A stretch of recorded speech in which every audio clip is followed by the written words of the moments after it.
ഞെട്ടിക്കുന്ന ചില വിവരങ്ങൾ വരാൻ പോകുന്നു എന്ന് പ്രതിപക്ഷ നേതാവ് BJPക്കെതിരെയും CPIഎമ്മിനെതിരെയും സൂചനകൾ നൽകിക്കൊണ്ട് വിരൽ ഉയർത്തുകയുണ്ടായി. ആ ഞെട്ടിക്കുന്ന വിവരമാണോ എന്നറിയില്ല. ഇപ്പോൾ പ്രധാനപ്പെട്ട ഒരു വാർത്ത വരികയാണ്. BJP നേതാവ് C കൃഷ്ണകുമാറിനെതിരെ പീഡന പരാതി ഉയർന്നിരിക്കുന്നു. പീഡനത്തിനിരയായി എന്ന് കാണിച്ച് പാലക്കാട് സ്വദേശിനി പരാതി നൽകിയിരിക്കുന്നു. BJPയുടെ സംസ്ഥാന അധ്യക്ഷൻ രാജീവ് ചന്ദ്രശേഖരനാണ് യുവതി പരാതി നൽകിയിരിക്കുന്നത്. ഏത് രീതിയിലുള്ള പീഡനമാണ് എന്നുള്ളതടക്കമുള്ള കാര്യങ്ങൾ വരാൻ പോകുന്നതേയുള്ളൂ. BJP നേതാവ് C കൃഷ്ണകുമാറിനെതിരെ പീഡന പരാതി ഉയർന്നിരിക്കുകയാണ്. പീഡനത്തിനിരയായി എന്ന് കാണിച്ച് പാലക്കാട് സ്വദേശിനി പരാതി നൽകിയിരിക്കുന്നു. പീഡനം എന്ന വാക്കിന് ശാരീരികമായിട്ടുള്ള പീഡനം, അടിക്കുക, ഇടിക്കുക, മർദ്ദിക്കുക, തൊഴിക്കുക എന്നതൊക്കെ വരാം.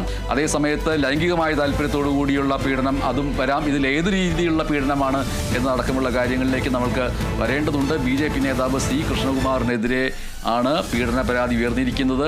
പീഡനത്തിന് താൻ ഇരയായി BJP നേതാവ് C കൃഷ്ണകുമാറിൽ നിന്ന് എന്ന് സൂചിപ്പിച്ചുകൊണ്ട് പാലക്കാട്ടുകാരി ഒരു പരാതി നൽകിയിരിക്കുന്നു. രാജീവ് ചന്ദ്രശേഖരന്, BJPയുടെ സംസ്ഥാന അധ്യക്ഷനായിട്ടുള്ള രാജീവ് ചന്ദ്രശേഖരനാണ് യുവതി ഈ പരാതി നൽകിയിരിക്കുന്നത്.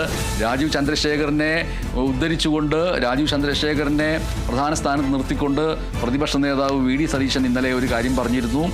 പ്രതിപക്ഷ നേതാവിൻ്റെ ഔദ്യോഗിക വസതിയിലേക്ക് യുവമോർച്ച പ്രവർത്തകർ രാഹുൽ മാങ്കൂട്ടത്തിൻ്റെ മുഖചിത്രം വിത്തുകാളയുടെ നെറ്റിയിൽ ഒട്ടിച്ചിട്ട് ആ വിത്തുകാളയെയും കൂട്ടിയിട്ട് പ്രതിപക്ഷ നേതാവായിട്ടുള്ള തൻ്റെ ഔദ്യോഗിക വസതിയിലേക്ക് വന്ന യുവമോർച്ച പ്രവർത്തകരെ, നിങ്ങൾ ആ വിത്തുകാളയെ ഈ പരിപാടി പ്രതിഷേധ ധർണ കഴിഞ്ഞിട്ട് അഴിച്ചുവിടരുത്, അതിനെ നിങ്ങളുടെ പാർട്ടി ആസ്ഥാനത്ത് തന്നെ കെട്ടി നിർത്തിയേക്കണം, കാരണം ആവശ്യം വരും. BJP സംസ്ഥാന അധ്യക്ഷൻ രാജീവ് ചന്ദ്രശേഖരൻ്റെ വീട്ടിലേക്ക് BJPയിൽ നിന്ന് ഇതേപോലെയുള്ള ആരോപണങ്ങൾ ഉയരുന്ന വ്യക്തികളുടെ മുഖചിത്രം വിത്തുകാളയുടെ നെറ്റിയിൽ ഒട്ടിച്ചിട്ട് ആ വിത്തുകാളയെയും കൂട്ടിയിട്ട് രാജീവ് ചന്ദ്രശേഖരൻ്റെ വീട്ടിലേക്ക് പോകേണ്ടി വരും എന്ന് പ്രതിപക്ഷ നേതാവ് VD സതീശൻ പറഞ്ഞതിൻ്റെ തൊട്ട് പിറകെയാണ് ഇപ്പോൾ രാജീവ് ചന്ദ്രശേഖരന് തന്നെ ഒരു യുവതി പരാതി നൽകിയിരിക്കുന്നത്. BJP നേതാവായിട്ടുള്ള C കൃഷ്ണകുമാർ തന്നെ പീഡിപ്പിച്ചു, താൻ ആ പീഡനത്തിന് ഇരയാകേണ്ടി വന്നു എന്ന് സൂചിപ്പിച്ചുകൊണ്ട് പരാതി നൽകിയിരിക്കുന്നത്.